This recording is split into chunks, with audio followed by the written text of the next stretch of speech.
Like no one's making a $500,000 decision with someone they just found on the internet.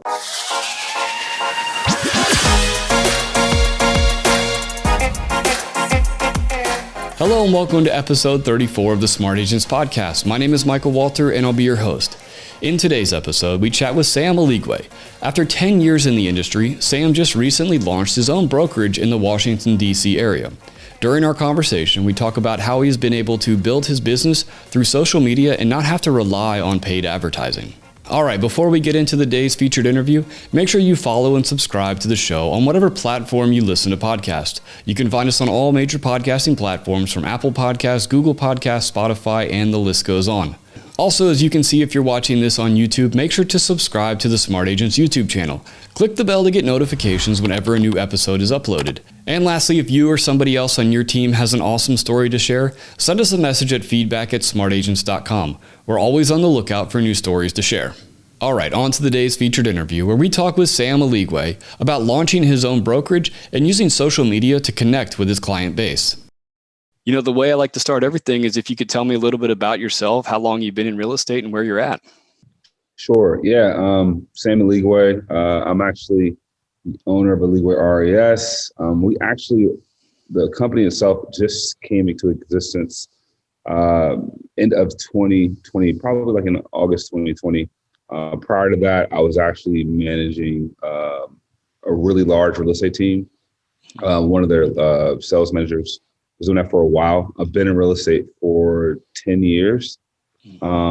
Started a long time ago before social media or any of that was available or even useful, I would say, for most real estate agents. I remember even there was a time where I would post pictures of other realtors' listings, and I would just get these texts and phone calls saying, why are you posting a picture of my listing?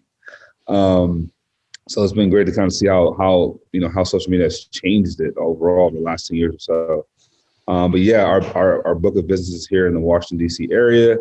And we just love helping, clients through this process of first-time home sellers and buyers being able to, acquire their first or second property. So it's been fun.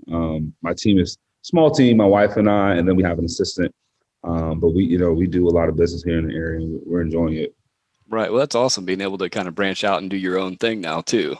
Absolutely. Yeah. It's not something that I wanted to do. It was more so I think, I would say it was a big piece of this huge team here in the area. And just by, focusing really on helping that team grow, that it just kind of happened naturally or organically. It wasn't something I was planning at all. I thought I was going to be there for a long time. And then it just made sense for my family and I as we transitioned, have kids and stuff. And so being able to give them more time, invest in them, it just made sense for us to, for me to part ways and do my own thing. So it's been great. No, that's great. Especially, like being able to invest more time into your family, like, to be able to make those steps to be successful in business, but then also to carve out more time for your family. I think that's something a lot of people don't get. They get so caught up in the getting successful and staying with the same place. And you get so wrapped up into the time commitment of there.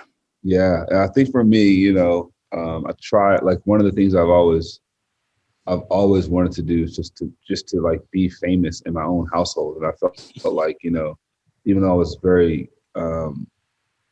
busy with the big team, I felt like I was losing a little bit of that in my own sense, and part of it was that, like being able to just devote more time to them.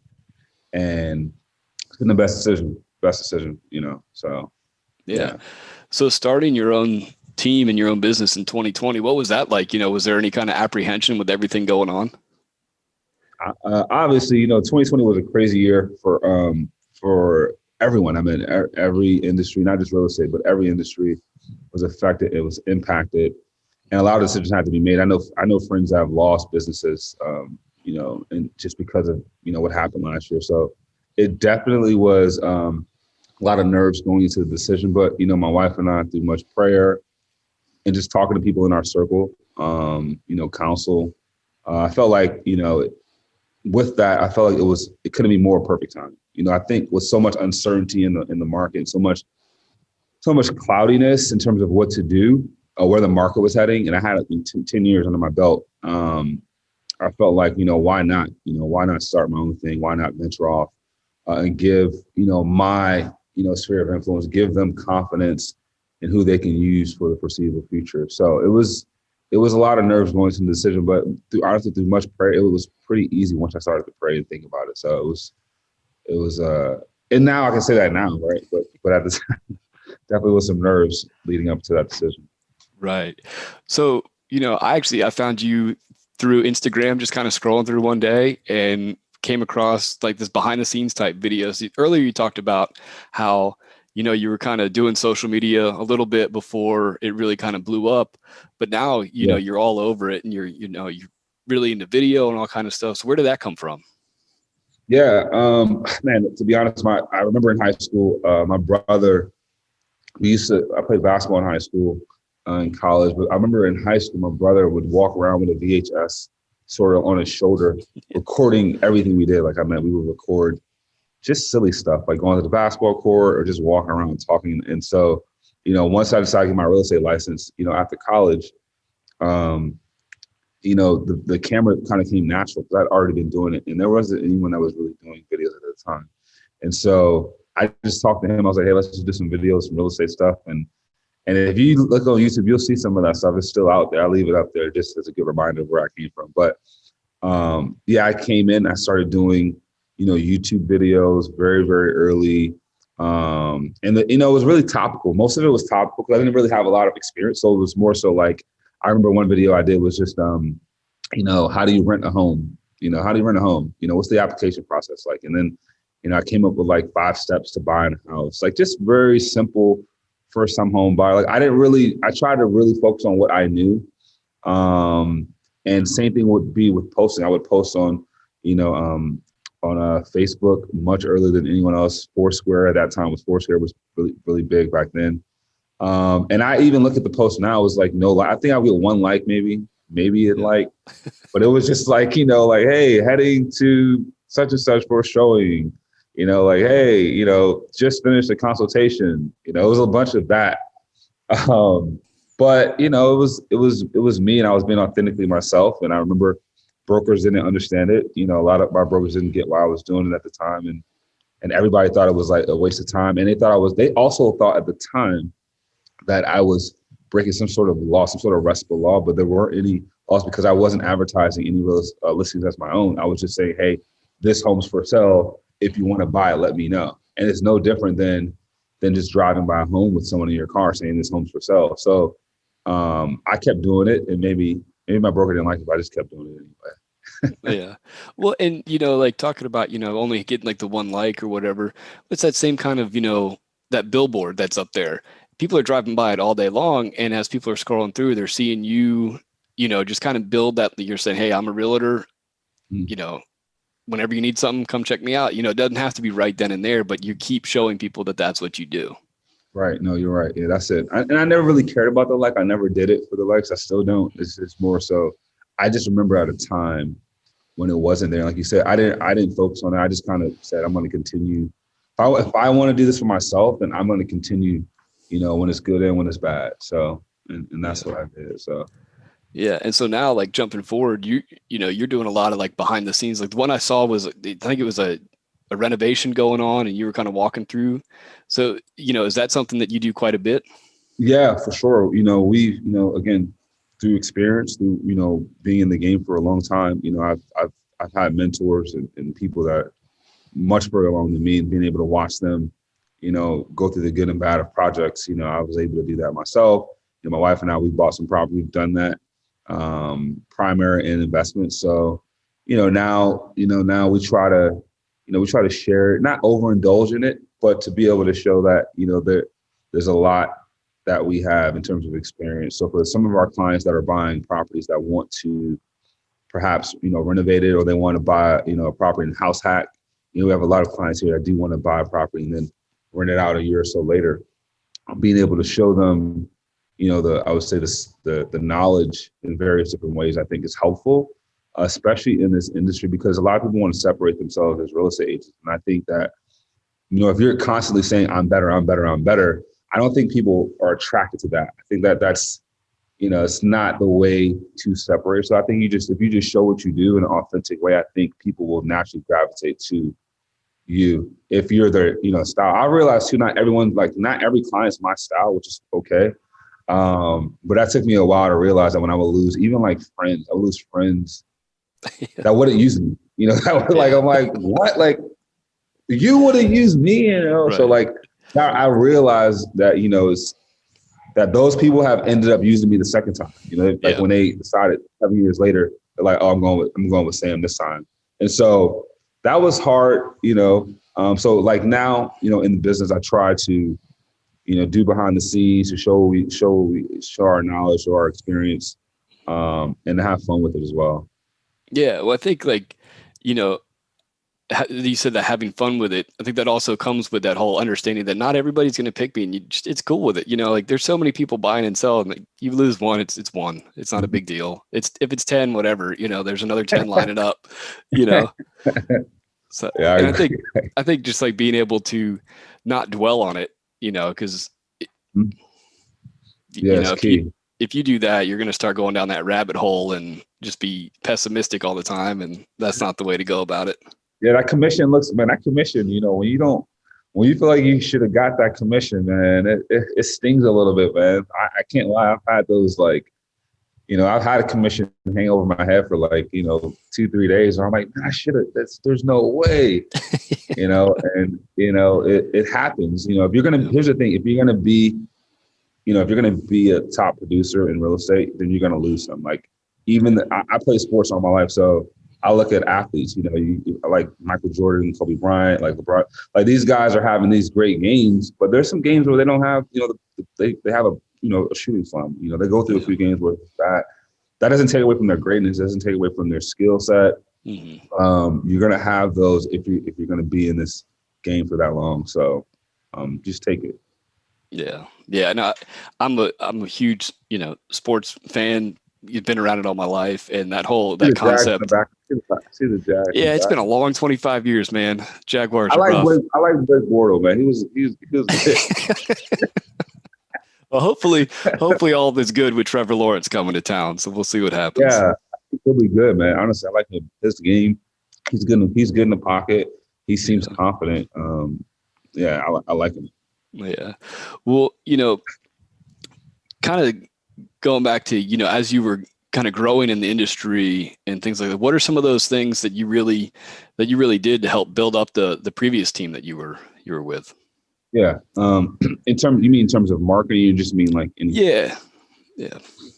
I would say, what we really try to focus on when, with that team is, I would say initially was a combination of essentially two things. I would say one, it was having a social presence.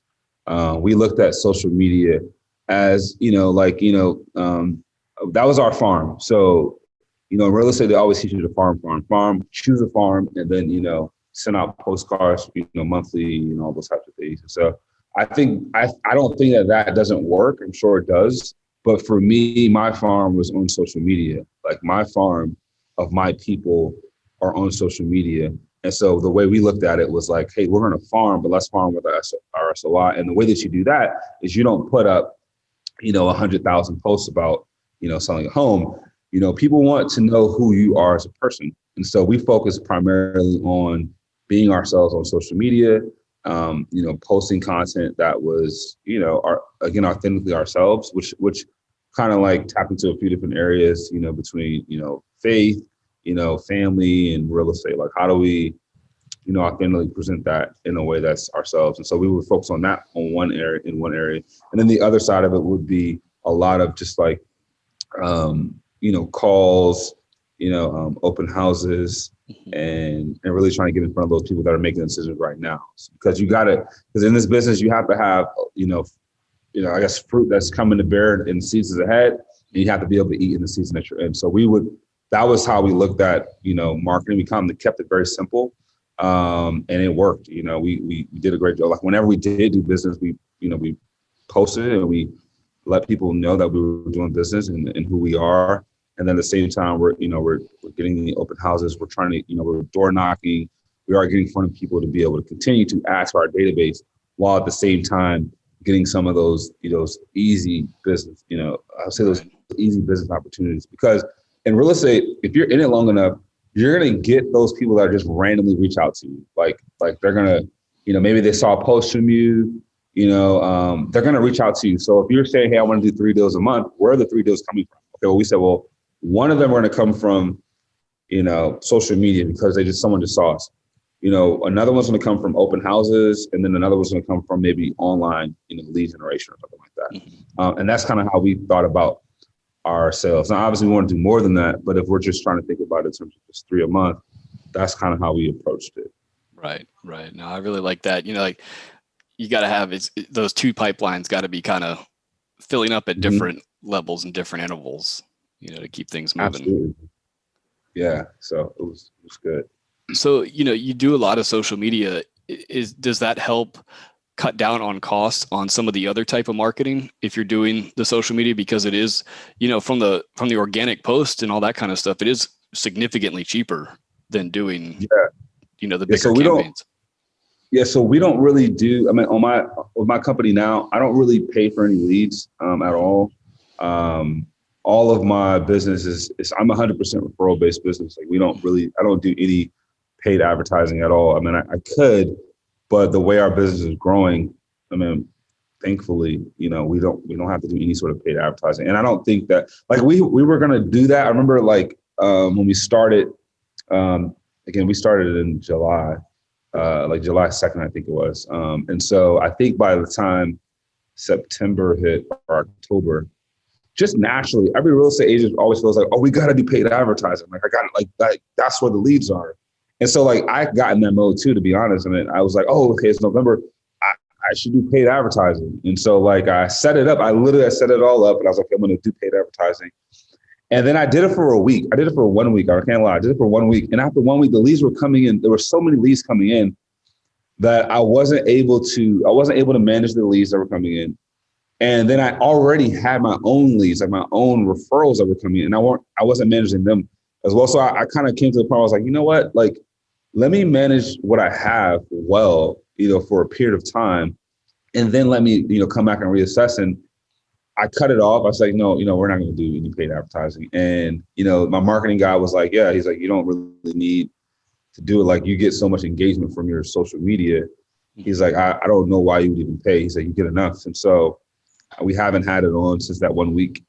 And it's been great. Yeah, I'm looking at the numbers. How many transactions do I need a month? How many transactions do I need a quarter? And if I'm on pace, there's no need to add to that. Right. So, yeah. Well, I think that's a great point, to bring up the whole, understanding what A, you want to handle, and then B, what you can handle, depending on the size of your team. Because you can quickly overwhelm yourself to where none of the leads are getting the full, Sam experience when they're working with you. Exactly. That's key because, we always want more and want more. And we kind of touched on this earlier about, having your priorities about what's important to you. For me in my life right now, it's of course I need to make money. I need to make a good amount to be able to support my family. But I got to know what those numbers are. And I know what they are. And so if I'm hitting those, why am I adding? Just to say I make more, making myself do 20 more showings, just to say I make more money. So I think before you begin, you have to know how much you want, know how much money you need to make for your family. And then, you do that, you work to that number. And if you want to exceed it, just know that there are costs to going above it. There are going to be costs to that. And that might be family time, that might be vacation time, that might be mental health, that might be, physical health, maybe you're not working out as much. There's a lot of things that come with making more money. You just have to know what they are. So I think that's key. Yeah, definitely. Kind of switching gears a little bit, what's the market been like where you're at? I know all over the place. It's crazy. Places are just flying off the, people can't even get their listing on the MLS before, the place is being sold. Yeah. So our market, again, I'm in the DC, Maryland, and Virginia market. So, I would say typically our numbers, we like to have about 2.5 months worth of inventory. That's a good market for us. Right now, I think we're around 3 weeks worth of inventory. So it's significantly lower. We've seen just a complete drop off in terms of sellers coming onto the market. We're in inverse. We've seen the buyers, actually, we've seen a higher number of buyers in the market, which is, I think overall, I think it's telling for the market, because I think right now, because of COVID, I think COVID has presented sellers with a lot more things to consider when it comes to selling. A lot of sellers are nervous about having people in their homes. They're nervous about, just if they can't, not if they can't sell, but where they're going to go after they sell, like where they're going to move to. And so I think we have a good problem on our hands. It would be scary if it was the reverse, if there were just a ton of sellers and no buyers. But because there's a lot of buyers and not many sellers, I think naturally, as sellers get more confidence, right, then sellers will put their homes on the market, which I think will even out the playing field for the overall market. So I don't think we're in a, people keep saying the bubble. I would say it would be more of a bubble if it was the reverse. If there was a ton of homes being sold and no one was buying it, then it would be scary. But I think with all the buyers saying like, hey, I'm ready to buy, sellers just have to have the confidence to say, hey, we feel more confident, in selling. So I think we have a good problem. It is a problem, but it's a good problem. Right. How do you, with your new business going and everything, how do you kind of set yourself up for any market changes, that come down the pipeline? What are you, is that something that you're always kind of thinking about, how to set yourself up for future success? Yeah, I think it's, and say like always, I would say that's kind of like my natural disposition, always trying to think about, what's the worst that could happen? And not like in a negative way, but more so just like, because we're in real estate, business is obviously up and down. But you have to be prepared for like, hey, what if it slows down? What if the market shifts? What are we going to do? Like, yeah, we are having weekly meetings with my team and I, where we are thinking about the business we have now. And we're thinking about like, hey, what does early, 2022 look like? What do we think is going to happen now?